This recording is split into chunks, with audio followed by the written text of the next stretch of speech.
My name is Lord Hardthrasher, owner of most of Cumbria, the deeds to a few dozen peasants, and excitingly Oliver Cromwell's head, which I got in the post from Amazon yesterday. I am here today to talk to you about the Burma campaign, and this is the second part in a series of undetermined length in which we examine what I'm referring to as the Forgotten War, the Forgotten Army, which I assure you in the end it will be very interesting and great fun and a heartwarming story, but right now requires us to get through enough disasters and foul-ups to take the stiff out of most upper lips. And to that end today we're going to cover the Japanese invasion of British Burma. It might be an idea, if you haven't already done so, to consider watching episode 1, where we covered the geography and the background and the politics and the initial Japanese moves, and also, given that this is a story about pretty much unremitted disaster, if you're a Tearbu like me, to consider having a large drink at your right hand. We will pick up the story in March of 1942. So far, the Japanese have gone from just trying to invade China to triggering a three-way front against China, the UK and the US, as well as the Dutch, the Australians, the Kiwis, the French, and a few other countries besides, mostly because their navy was bored. They have begun to invade basically everybody in the region, including the Philippines, Guam, Hong Kong, Singapore, Malaya, Thailand, kind of Borneo, New Guinea, Wake Island, the Marshall Islands, and various other places in between and besides. They have begun their initial invasion of Burma in early January, and by March, the 55th Division of the IJA was getting ready to add Burma's capital, Rangoon, to the Greater East Asia co-prosperity sphere via the medium of ultraviolence and constant bombing.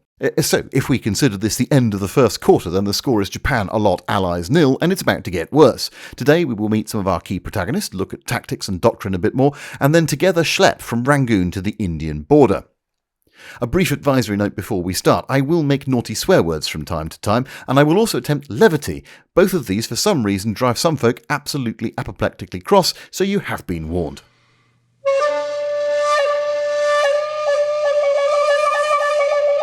On the 1st of March 1942, the military situation in Burma was essentially unrecoverable, even if the commanders on the ground hadn't quite recognised that yet. The majestically named General Archibald Percival Wavell, the one-eyed overall theatre commander, was discovering what the phrase falling down around your ears really meant. He was, so far, down 80,000 men captured in Singapore, another 10,000 odd in Hong Kong, and if he wasn't very, very careful, he risked losing a lot more in Rangoon too. Wavell's army commander on the ground, General Hutton, was on the cusp of a mental breakdown, and his divisional commander in the field, General Smythe, had proved himself to be completely unequal to the challenge of taking on some 50,000 veteran Japanese troops, using only two poorly trained divisions, which, that's not entirely unpredictable, really. In frustration, Wavell sacked Smythe, reducing him in rank and dismissing him from the army on the spot, in a stormy meeting on the 1st of March. In rugby, there is a move known as a hospital pass. This is where some silly dickhead, almost always a back who's worried about getting their hair messed up, throws you the sodding ball just as a 19-stone prop forward, whose pastimes include pulling the wings off flies and chewing rocks, comes in for a tackle. You are, to misuse the football chant, going home in an ambulance. The lucky recipient of Wavell's 17th Division-shaped hospital pass was Major General David Punch Cowan, but fortunately, and almost certainly unwittingly, Wavell had actually passed to the right man. Cowan was one of the outstanding field generals of the war. Born in 1896, he was commissioned into the Argyll and Sutherland Regiment in 1915 and fought through the First World War like so many of his contemporaries. He won a military cross and a few mentions in dispatches along the way, and he joined 6th Gurkha Rifles in the Indian Army, which was quite an unusual move, where eventually he became chief instructor at the Indian Military Academy at Quetta before joining the Burma Army HQ just as the Japanese appeared. 17th Division was an Indian Army formation created in December of 1941 and originally earmarked for service in North Africa, and then in Singapore, and now back in Burma, meaning it had done little training as a unit. Never mind any jungle training. Its people didn't know the ground, and its people didn't know one another. Moreover, it had been absolutely mauled during the fighting around the Satang Bridge. It had lost half its strength, including all of its heavy weapons. The rights and wrongs of Smythe's decision to blow the bridge have been debated ever since. Something like 70% of all prisoners taken in Burma during the entire war were taken at Satang.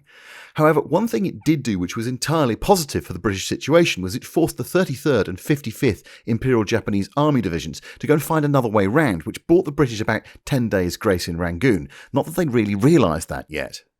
On taking over, Cowan was told by Wavell to prepare for a counter-attack. Now, if I'd been given that order by my superior, sitting in a city which was on fire, with refugees all around me, my troops scattered to the seven winds, the enemy barrelling towards me with no air cover whilst I was being bombed, then my return signal might have contained 3 words ending with yourself. However, Cowan was more of a professional than I am, so somehow he managed to scrape together about 7,000 troops, mostly with weapons, a couple of battalions of the recently arrived Essex Yeomanry Artillery, elements of any other units he could put his arms around, and moved them all to the north of Rangoon City.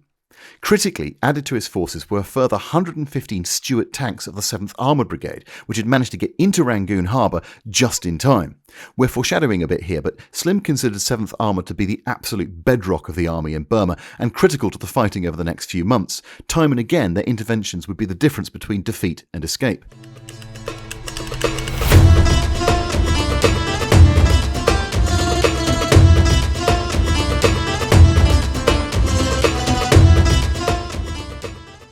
In London, Churchill was fuming about this unfolding disaster, and with Wavell's passive acceptance, he dispatched his favourite general to take over from Hutton. Thus, Lieutenant General Alexander flew on the last plane into Rangoon on the 5th of March, just as everybody else was leaving. As he landed, he became, officially at least, General Officer Commanding Burma Army, a body that existed at that moment really only on the staff notes of people in Delhi. In reality, it was composed of the remnants of Cowan's 17th Division, the 7th Armoured Brigade we talked about a minute ago, and the 63rd Indian Division, who'd literally just arrived in country, as well as a smattering of 1st Burma Rifles under Major General Scott, plus other pockets of men, no more than 50 or 100 strong at a time, that could be rounded up and armed. On paper, of course, this looks like a sizable force, but in reality, Cowan's 7,000 should have been about 3 times that much. 7th Armoured was in good nick, but they had no spares and very little transport and no ground support of their own. 1st Burma Rifles was a locally raised volunteer force who were rapidly unvolunteering themselves as the Japanese advanced, and 63rd Division was as green as grass. It hadn't even fired a shot in anger yet. In all, he had roughly 13,000 effectives facing 50,000 Japanese veterans. There was some hope in that in the north of the country the Chinese 5th and 6th Armies were making their way down under the command of General Stilwell, but how far they would get, how fast they'd get there, and what they'd arrive with was anyone's guess. Doubling down on this bloody stupid order to Cowan, Wavell's first order to Alexander was that he should try and concentrate his force and hold Rangoon, creating a sort of Tobruk of the Far East. This was an incredibly dumb idea. As Alex later wrote with typical British aplomb, I found my orders to be somewhat at variance with conditions on the ground, which, if I can translate for those of you that might not speak British natively, is the stupid fucker in charge gave me idiotic orders from the comfort of his armchair miles away from the fighting.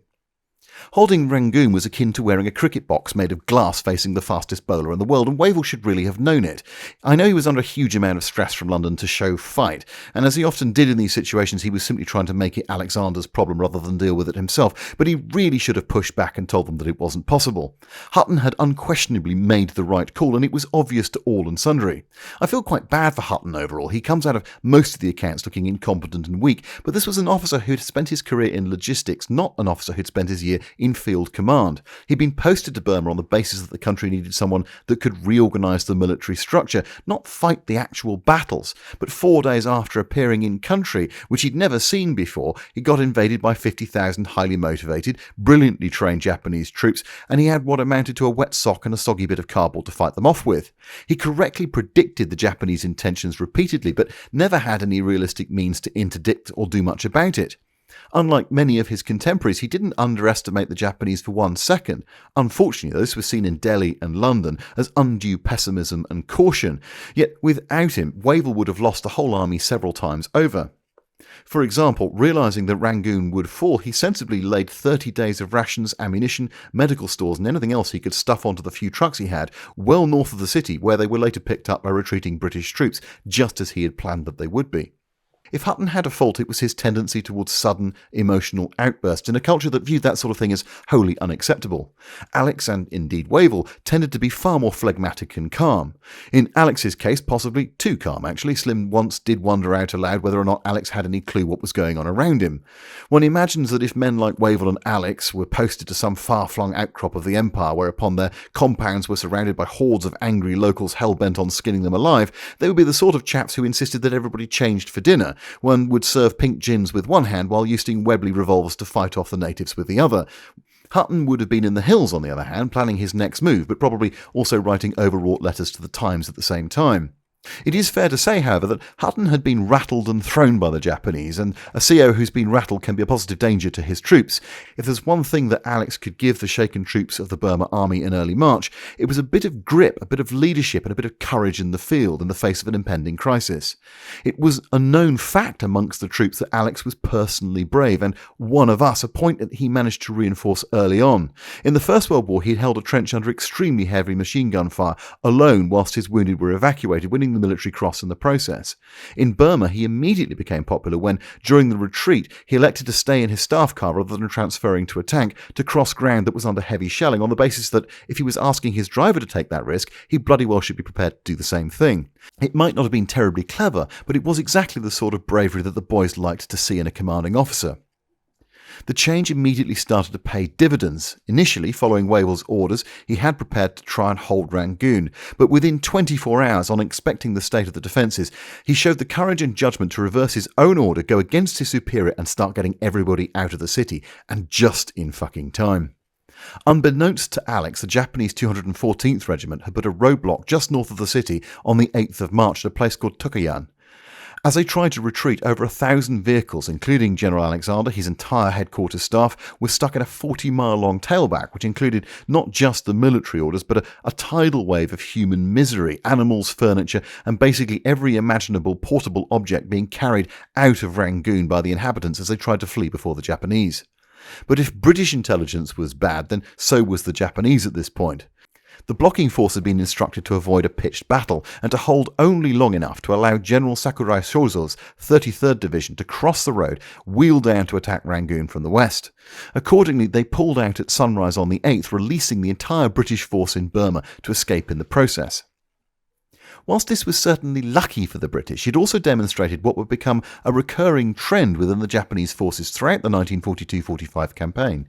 The Imperial Japanese Army unofficially referred to the hordes of its conscripts as 20 sen, that being about 5 cents, or the cost of a postage stamp to issue their call-up papers. The level of callous disregard, certainly at a senior level, for any single individual and for the casualties as a whole, was really a cultural representation of the obedience to the Emperor, and it was seen as a point of pride to take casualties. And whilst senior commanders, as we will see, could and indeed did fight like cats in a bag, those not in high command were not encouraged to innovate or think for themselves or do anything more than simply execute their orders down to the letter, no matter how insane or pointless they might appear. And this was the price of courage amongst Japanese troops, the complete lack of personal autonomy, local flexibility, personal thinking or creativity by commanders and troops on the ground. Had, for example, Alex and Sakurai's roles been reversed and it was Sakurai who had been ordered to hold Rangoon, however pointlessly, he would have held it until all of his troops were wiped out, regardless of what it would have meant for the fall of Burma or the wider strategic position. Alex, on the other hand, was thinking about what might be done later down the line, how he might strike back, and of course how he might preserve the lives of his own troops. Thus, even had the commander of the roadblock realised that he had the entire British army blocked up in front of him, which he probably should have done when tanks and heavy artillery turned up, his orders were clear and he followed them regardless of the opportunity to essentially win the war in the Far East in an afternoon. Later in the war, at places like Kohima and Imphal, where the Japanese forming up points were often captured on maps, the British would just simply shell those spots repeatedly at intervals. They knew that the Japanese forces would not stop using those places, despite the fact that the Japanese knew that the British knew that they were there. They'd still continue to put troops into the place, and the British would shell them and kill them all. This kind of lack of thinking was a serious problem for the Japanese army throughout the war, and it was a thing that Slim would later describe as an attitude of warrior ants, fiercely brave but totally unthinking. At this early juncture in the Burma campaign, the Japanese fallibility was there and visible for those with the eyes to see it. Wavell, now safely back in Delhi, messaged Alexander asking him just what the fuck he thought he was doing by leaving Rangoon. Alexander responded somewhat tetchily that he'd only escaped by the skin of his teeth, whereupon Wavell replied, copying in London, "Congratulations on your magnificent escape. Gee, thanks boss." Wavell never once acknowledged, then or later, that he'd come within a gnat's whisker of ordering the Burma army to commit collective suicide.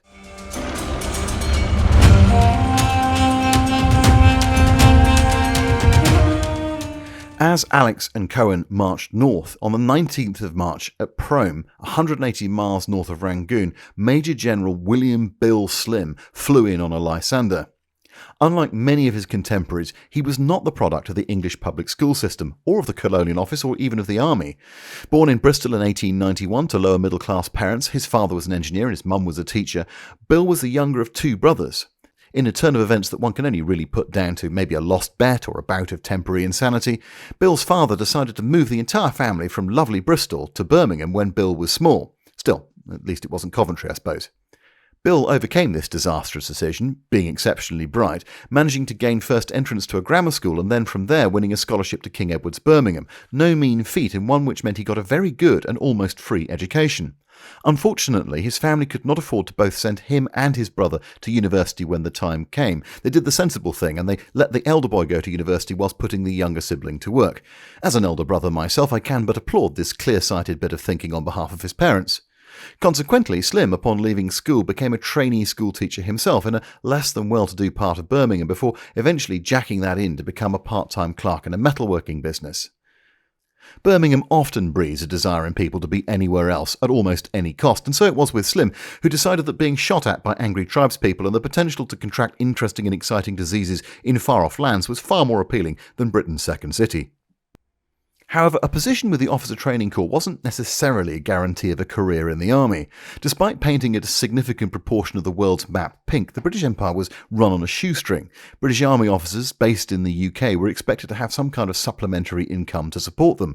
Mess fees alone could easily consume a young second lieutenant's pay, and the reality was Slim was unlikely ever to be able to take up a commission even if he was offered one. Fortunately, a bloke called Archie Duke shot an ostrich because he was hungry, and the First World War started. Anyway, the hell of a modern war was infinitely preferable to Birmingham, and so Slim applied for and was duly accepted and commissioned into the Royal Warwickshire Regiment in August of 1914. Fairly quickly thereafter, one Winston Churchill, who was First Sea Lord at the time, along with a chap called Lord Kitchener, owner of the finest moustache in the Empire, cooked up a wheeze to send 345,000 Brits, 50,000 Aussies and 15,000 Kiwis off on a beach holiday in sunny Gallipoli. Unfortunately, they hadn't bothered to contact the local Turkish garrison, who rather took offence at this turn of events, turning what was supposed to be a swift victory into a protracted nightmare on the banks of the Dardanelles Strait.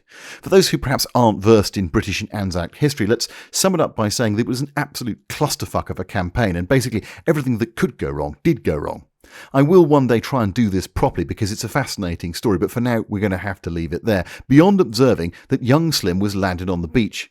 And at some point he became a part of a reserve party supporting 1st Battalion 6th Gurkha Rifles in their bloody and grim storming of the height of Sarubari on the 8th of August 1915. I should probably explain for the uninitiated, we're going to talk about Gurkhas quite a lot, so it's important you know who they are. They're Nepalese troops who, since 1817, have served with distinction in the British Army. We'll be talking more about them later, but for now it will suffice to say that they are revered within the army for their courage, their tenacity, and their willingness to brutally kill their enemies with gleeful abandon. Do not under any circumstances fuck with a Gurkha. If given the choice between kicking a US Marine in the bollocks and kicking a Gurkha in the bollocks, it's a shoo-in time for the Marine because you are still going to die, but in a much less creative way. As feats of arms go, storming the Sarubari was a classic piece of World War I stuff, 300 foot straight up an exposed bluff into enemy machine gun fire, there to take defended trenches. Somehow they managed to take the summit. Slim, in the rearguard, was in awe of the sight and decided then and there to join 6th Gurkhas as soon as possible. Sadly for him at that point, one of the nice Turkish gentlemen on top of the hill decided to shoot him in the chest. He later described this as not a cure for smoking that I would recommend.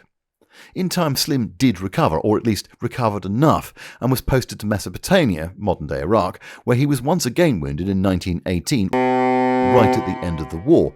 Fortunately for Slim, he was shipped off to India to convalesce rather than back to Blighty, and that meant that as he was recovering, now a decorated young officer with a military cross and 2 wounds to his name, he was ideally placed to apply for a transfer to the Indian Army. This can be a little confusing to the uninitiated, but essentially the British Army and the Indian Army were two quite distinct forces. They had some operational compatibility and both of them were loyal to the Crown, but they were very, very different in setup and purpose. The Indian Army was about 190,000 strong in peacetime, patrolling an area roughly the size of continental Europe. It had to operate across jungle, desert, mountains, plains. It had to face Afghan tribesmen on the northern frontiers, unarmed Indian rioters in the cities, and potentially Chinese and Russian threats on the borders. Training was thus highly localised and decentralised, unlike the British Army, where it was there to fight a conventional war somewhere in the world, where the command structure was highly centralised, as was training. Transfers between the two were quite difficult to come by. To qualify for the Indian Army, an officer cadet was expected to pass out of Sandhurst in the top 10% of their class, a hurdle that many applicants failed to clear, including Bernard Montgomery, who never really forgave them for the slight.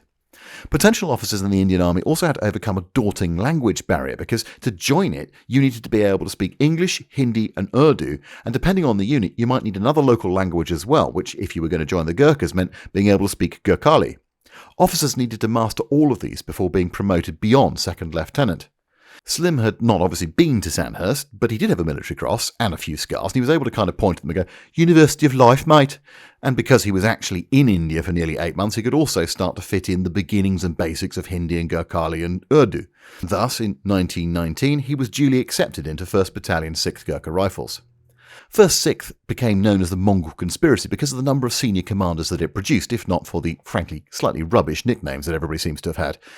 When Slim first flew into Prom, he was delighted to discover that under him he had 1st Burma Division, which was being run by Major General James Scott, formerly of 1st 6th Gurkha Rifles, and imaginatively known as Scott, 17th Indian Division under Major General David Punch Cowan, who was known as Punch because he looked a bit like Punch from Punch and Judy, apparently, also of 1st 6th Gurkhas. His new Chief of Staff, Brigadier Taffy Davies, who was, you'll never guess this, also from 1st 6th Gurkha Rifles and originally a Welshman, hence the name Taffy, and 7th Armoured Brigade under Brigadier John Anstis, formerly of 1st 6th Gurkha. Actually, he's the odd one out. He was the only one that didn't go there.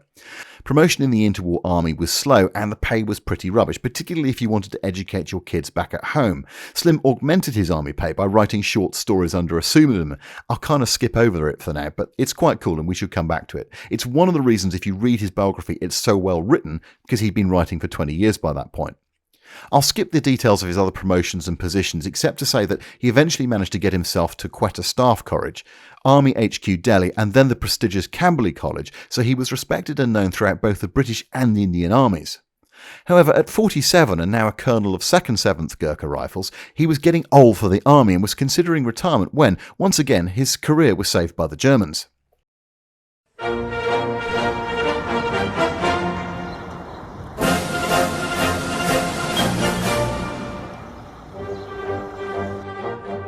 I really want to go off down a complete tangent about the Italians in Africa, but we don't have time. Let me try and do this super quick. In 1896, much to the amusement of everybody outside of Italy, they become the first and only power to lose a battle to an African nation, specifically the Abyssinians, or the Ethiopians as we know them today. The Italians went a little bit goodfellas about this, and in 1935 decided it was time for a little vengeance, as a prelude to Benito's bonkers plan to try and dominate the Mediterranean and build a new Roman Empire. Unfortunately, in the process, they killed something like 200,000 people. Fast forward to 1940, and Benito declared war on France and Britain, safe in the knowledge that they would both be defeated quickly. Unfortunately for him, the British weren't and were his neighbours in Africa, and they took this all a little bit badly, so they relieved Benito of Somalia, Eritrea and Abyssinia in pretty short order, capturing 230,000 of his troops and advancing hundreds of miles across the desert, and initiating a string of Italian military disasters unrivalled by any nation in modern history. A non-exhaustive list of their failures includes East Africa, North Africa, Greece, North Africa again, the Eastern Front, Sicily and Italy itself. Of course, they aren't alone in losing to the Allies, but they didn't just lose to the Allies, they lost to the Japanese and to the Germans too. The Germans took over their entire country when the Italians surrendered, and the Japanese took their colony of Tianjin, truly the Roman Empire reborn. I mention all of this partly because, my god, it's just funny, but also because, Slim was involved in the fighting back in 1940 against the Italians in Africa and learnt a whole bunch of important lessons, won a DSO along the way, and got wounded again.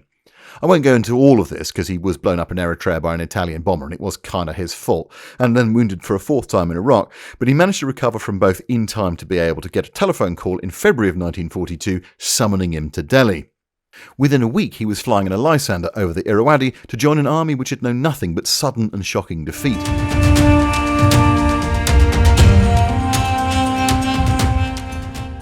Bill's plan, with Alex's backing, was to try and draw a line just north of Rangoon to bottle up the Japanese in their new city, but immediately this went wrong when it emerged that the Chinese 5th and 6th armies, with 35,000 men, who'd been ordered to go no further south than Tunggu, wouldn't come and help him out.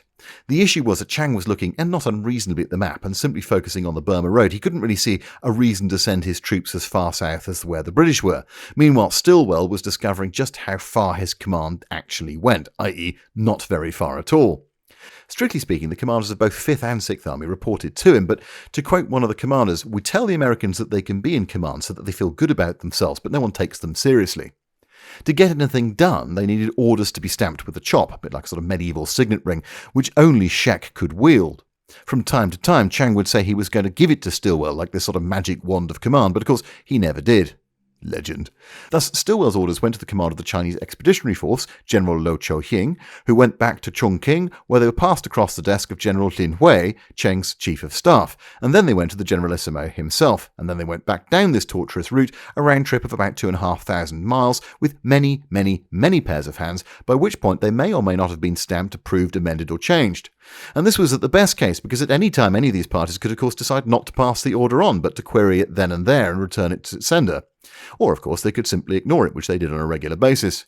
Chiang could, and frequently did then, subsequently change his mind, as indeed others did, creating a storm of orders, counter-orders, confusion and inaction. And added to all of this was Mrs. Chiang, who would regularly weigh in public and in private by writing letters or doing radio broadcasts in which she would provide the true thoughts of the great leader.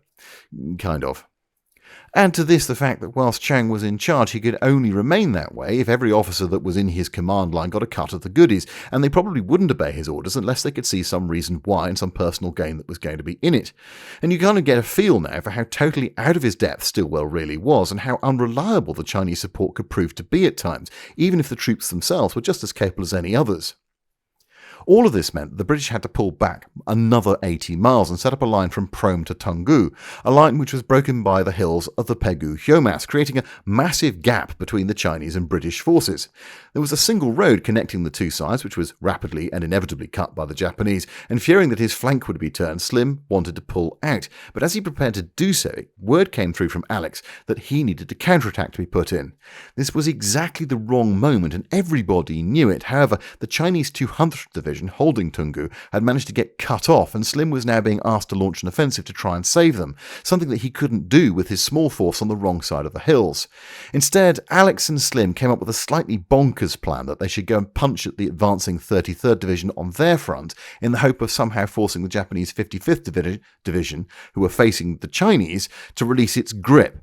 This was never really going to work, not least because the British and Chinese forces were separated by so much distance, as were the Japanese divisions. There was no interoperability between the two parts. The attack went in, it inevitably failed spectacularly and got cut off. It was only just extracted thanks to the magnificent interventions of the 7th Armour Brigade. One of the key challenges that Slim was beginning to appreciate, and which Wavell and Alex never really did, was just how far and how fast the Japanese could move. Much like Europe, where the German advance into France consistently got inside the Allies' decision-making circle and then broke up the plans before they were ever made, the Japanese ability to move quickly in Burma was always getting inside of the decision-making cycle of the British. Aida was using what the Japanese referred to as kiromone sakosan, or driving charge, a process of applying constant pressure to keep the British off balance. Combined with lightning-fast movement that the Japanese called Denkai-sen, or literally blitzkrieg minus the tanks, Aida was about to do some really unpleasant things to the British, Indian and Chinese forces in front of him. After this, Slim needed to fall back to the next sensible defensible spot, the oil fields of Yungamya, about 150 miles further to the north across Burma's dry zone. And this was great if you were in a tank or a truck, because you got a huge amount of manoeuvrability, but if you were 60% of the army who were on your own 2 feet by now, it was a nightmare slog with little food and water and almost no rest over 6 days. Japanese air domination was, by this point, near total. Columns were strafed and bombed the whole time. Morale was low, but it somehow did not break. By the 6th of April, Burma Corps was in place just south of Yungamya, trying to hold a 60-mile front with far too few troops and waiting for the Chinese to turn up, which they consistently did not. With no support, the positions could not be held, and so on the 15th, Slim ordered the destruction of the oil fields, creating the biggest man-made fire in world history to that point, and prepared to move out. However, after 6 days of constant marching and fighting, 1st Burma Corps under Major General Scott elected to halt and rest for the night, and it was promptly cut off. Fortunately, at this point, the Chinese turned back up again, in this case in the form of the Chinese 6th Army's 38th Division, commanded by a chap called General Shun Lian. After a titanic struggle lasting more than 3 days, the Japanese were pushed back for long enough to extract 1st Burma Corps from the trap, but some 20% of them were killed or captured, and over 250 Chinese troops were killed. However, 1st Burma weren't broken. As they came out, it was still a fighting formation, and the Japanese were for the very first time forced to retreat. This action was remarkable not just because of the intensity of the fighting, but also because 7th Armoured was briefly put under General Shun Lian's command, making him the first and only, to my knowledge, British unit ever to be commanded by Chinese troops. I call this specific moment out because it was the nadir of British and Indian efforts to hold Burma, because it was the moment that the Chinese really did save the day, and because I think it shows Slim to be a different kind of commander, much more willing to do what was necessary to get the job done than to worry about the fact that he was giving the Chinese control over a few troops. Slim didn't give a monkeys. He wanted to beat the enemy in front of him, and if that meant taking orders from the Chinese, that's what he would do.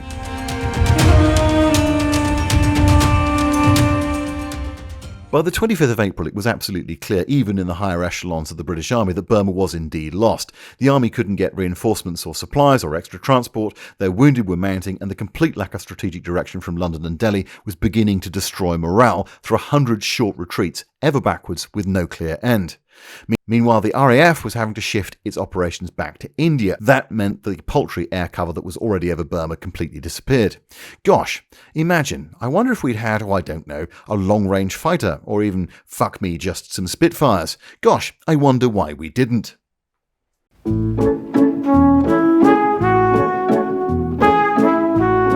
We interrupt your viewing pleasure at this time to give you the inevitable sponsorship plug, which this time comes from World of... What the fuck is this, Jenkins? As you may know, my faithful manservant Jenkins is, at least according to this script he's put in front of me, constantly doing acts of charity and looking after his lordship's every need, and yet I notice my glass is empty. Chop chop. Fine, I'll carry on reading this drivel. Born on a poor estate of just 800 or 900 acres with only 15 bedrooms, his lordship's childhood was harsh indeed. Can we... Look, Jenkins, I appreciate the effort, but shall we just tell all the nice boys and girls what your latest wheeze is? Okay, Jenkins has been frightfully clever and pulled together some Memorial Hard Thrasher merch, a collection of t-shirts and stickers and hoodies, each individually crafted by artisans using nothing but, I don't know, fucking mung beans or something. Look, just click here, pay here, and eventually the nice folks at spring.com will probably send you something. We will donate the money to an important charity of my choice, which may or may not be a distillery in Scotland. Anyway, where were we? Oh yes, 25th April 1942. After the disasters of Rangoon and Yangamya, there really was no choice but to retreat and avoid being annihilated. Slim and Stilwell and Alexander met together that day just south of the smoking ruins of Mandalay and agreed their respective paths to relative safety. For the first time in the campaign, they had an objective. There would be no more false dawns followed by retreat. Now there was a path and a route and a guiding principle in place, albeit backwards, to a goal that was safety in India, and the troops could get behind this and their morale began to soar.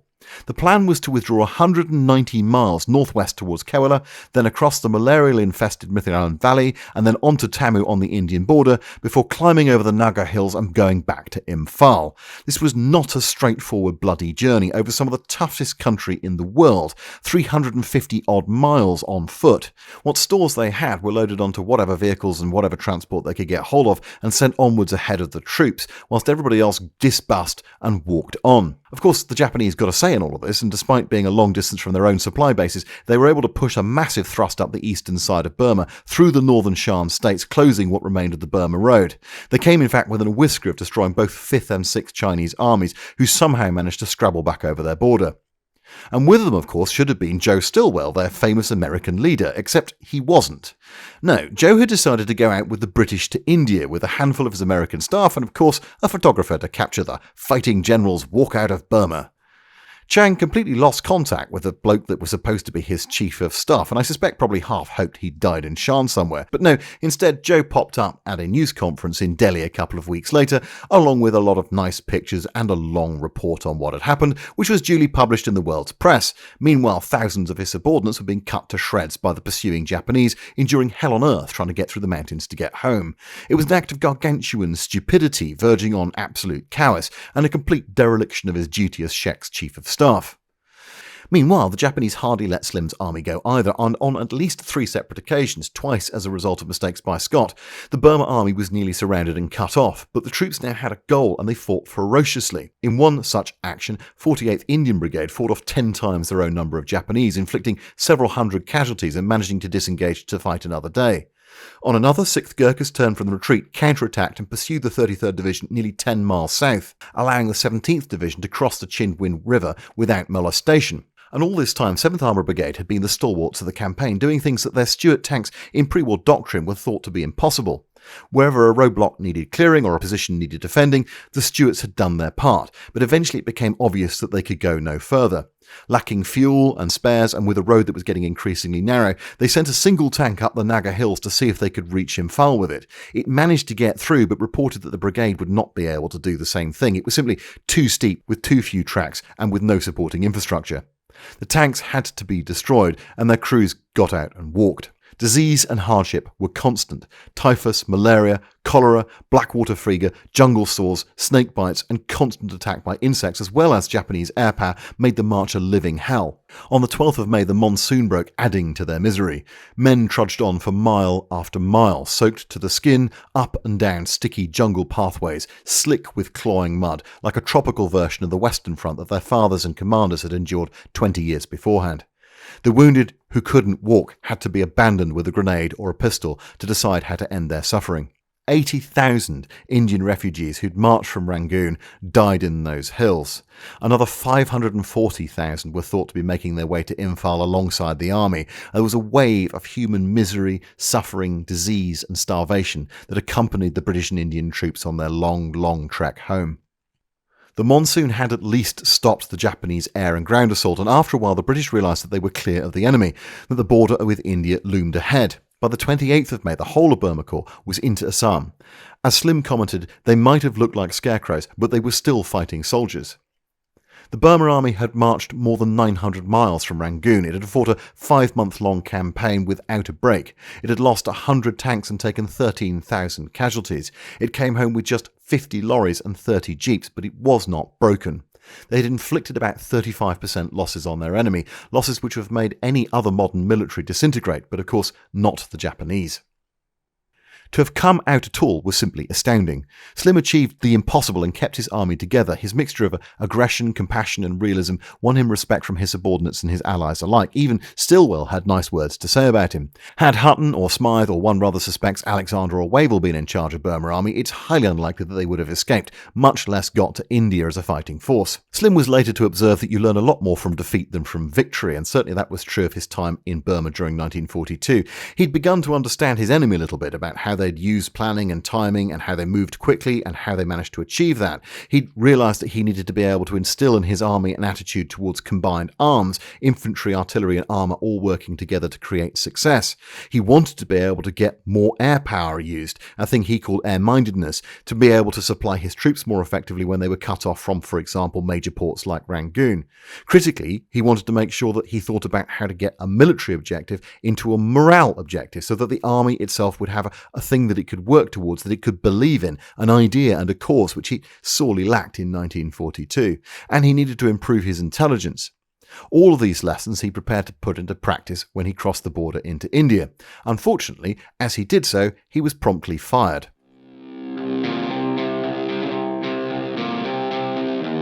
Well, I think we're going to leave it there for today, with Slim facing a bit of an uncertain future. For those of you that haven't made it to the end of a Hard Thrasher video before, you are now required to remove all of your clothes and run up and down the common room whilst the rest of us flick you with wet towels. I hope you don't mind. Next time when we come back again, we'll be looking at episode 3 at the Death in the Arakan. That is the fight that happened at the end of 1942 over the Arakan Peninsula, led by one of the most incompetent commanders of the entire British Army, which is saying something at this point in the war. Anyway, we will come back and have a look at him. We will then take a short pause. I'm planning to take about a month or so off, and then when we come back again, we're going to look at the Chindits properly. We will also then consider the fights around Imphal, Kohima and Tiddim, which is known as the Battle of the Admin Box, or the Kohima Incident, whatever you want to call it. It's actually known as Hargo and Yugo in the Japanese offensives, but don't need to know about names yet. We will come back and look at those. They're quite complicated, so that will probably be a set of 3, maybe 4 episodes. Then we'll take another month or so, and we'll come back and do the advance into Burma. That's the plan at the moment anyway. Right, well, I've whittled on long enough. All that remains for me to do is to say thank you very much to the patrons that made this video possible. If you've enjoyed it, do feel free to hit the like and subscribe buttons.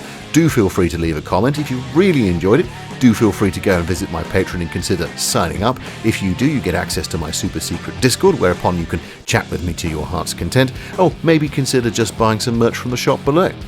Thank you very much, and goodbye.